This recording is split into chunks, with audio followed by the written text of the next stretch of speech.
Dobar dan, ja sam Željko Bodrožić, na imanju sam Tere Panonike.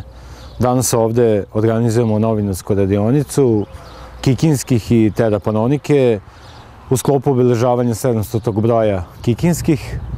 Danas su ovde 30-ak mladih novinara iz Novog Sada, Beograda, Kikinde i drugih manjih gradova iz Vojvodine. Naša želja je da mladi novinari saznaju nešto više o istraživačkom i online novinarstvu.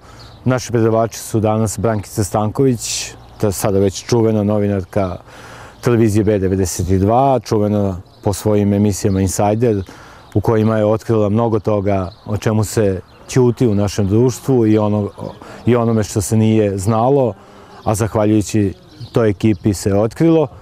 Zatim Nevena Ršumović, koja će govoriti o online novinarstvu, koja je danas, tako da kažem, primarno novinarstvo u svetu.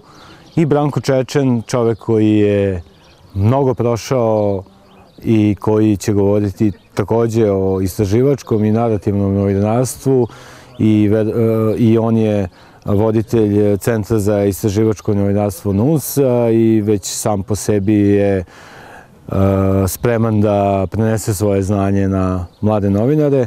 Ovaj divan ambijent će, verujem, dobro doći svim polaznicima da nauče nešto, da saznaju nešto, da pitaju ljude koji znaju više o novinarstvu i da to ono što saznaju ovde primene u svom daljem radu.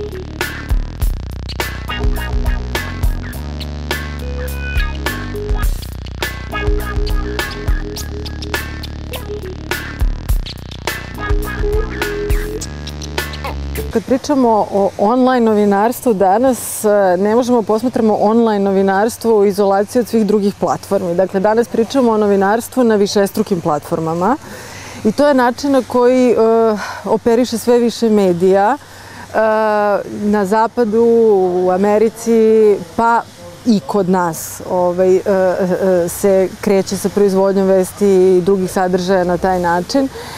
Stvar je u tome da su mediji svuda u svetu sada u jednom velikom previranju.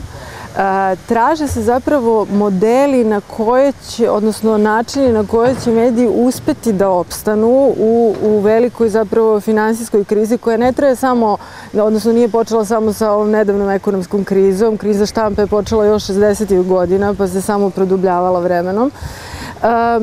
Postavlja se pitanje koji su to novi biznis modeli koji medije mogu da održe u životu, a samim tim i kvalitetno novinarstvo.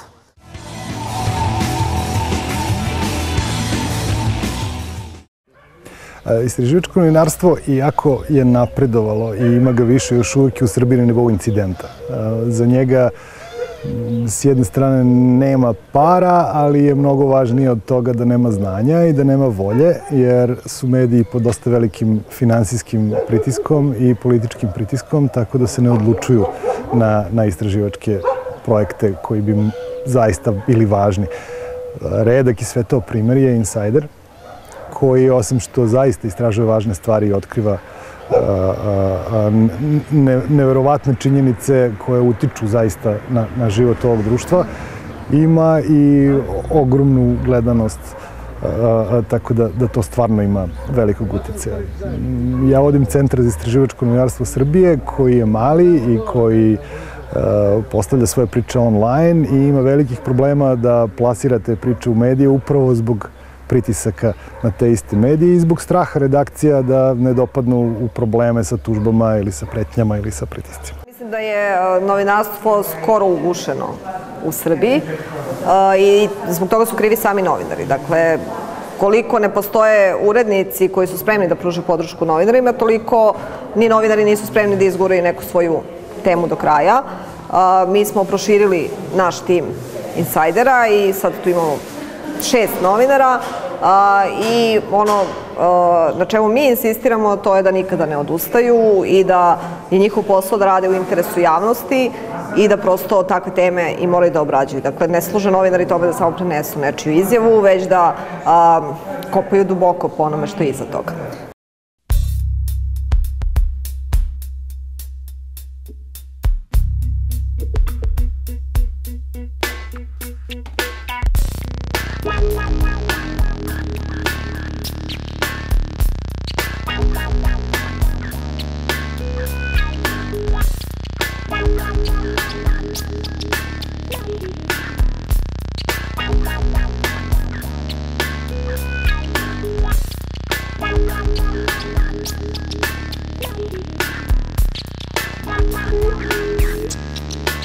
Veoma bitan zato što danas, ajde da kažem za Srbiju, ima jako malo istraživačkog novinarstva i mislim da ljudi ni ne znaju u stvari šta znači sam pojam istraživačkog novinarstva i da bi trebalo ne samo tipa ako se uči na fakultetu ili ako se čuje nego treba ipak tu i praksu neko da nam doprinese u bližem uglu. Mi ono što vidimo na televiziji u stvari ne znamo šta se sve tu dešavalo.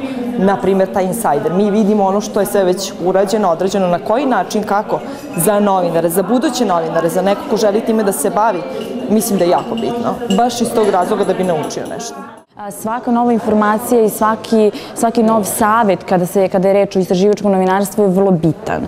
Pre svega jer je to jedna vrlo kompleksna oblast novinarstva i trebalo bi da svaki dan imamo neke nove savjete i neke nove metode kako to radi neko ko se toliko dugo bavi i toliko uspešno istraživačkim novinarstvom kao Brankica Stanković. Ovaj seminar mi onako u svakom pogledu odgovara i samo kad sam videla koji su predavači, odmah me je zainteresovao, a pogotovo još više kad smo došli ovde, kad smo pogledali u kojem prostoru se održava, onako baš je potpuno ugođaj.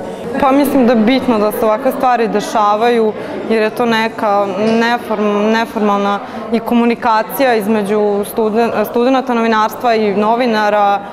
Oni koji još uvek studiraju, koji nemaju iskustva, mogu da nauče od starih kolega i koji učestvuju kao i oni koji su posmatrači i kao i od predavača, mogu da nauče dosta toga, tako da mislim da je bitno i da je važno da se ovakve stvari dešavaju.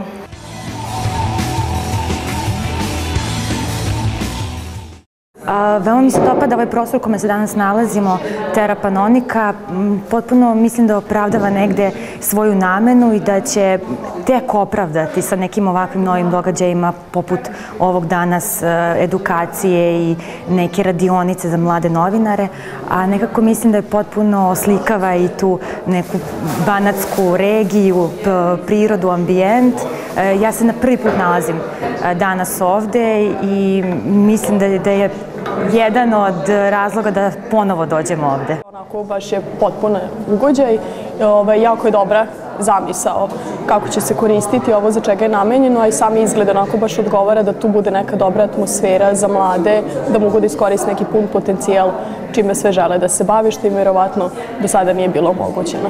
Spolje mi se prvo učinilo kao čudno, zato što se kao ne uklapa u ceo taj banatski bar, onako na prvi pogled, ali sada kada smo unutra, stvarno opravdava negde te neke, ja bih nazvala alternativne centre koje mi imamo po Beogradu i onda je ovde baš je okej. Primećeno su to neki novi materijali i prostor je vrlo lepo iskorišćen, što je okej. I na početku su nam rekli da je ovo kao namenjeno nekim mladima, nekim okupljanjima za mlade ljude, tako da verujem da će ovakva namena prostora biti opravdana. Terra Panonika je veoma lepa i ima ogroman potencijal.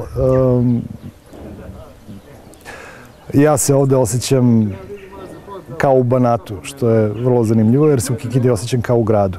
I to su dve različite stvari. Ja planiram ovde da organizujem nekoliko treninga radionica zato što je ovde veoma mirno i zato što je ovde veoma lepo i zato što mislim da šta god budemo radili ovde, da ćemo uraditi dobro.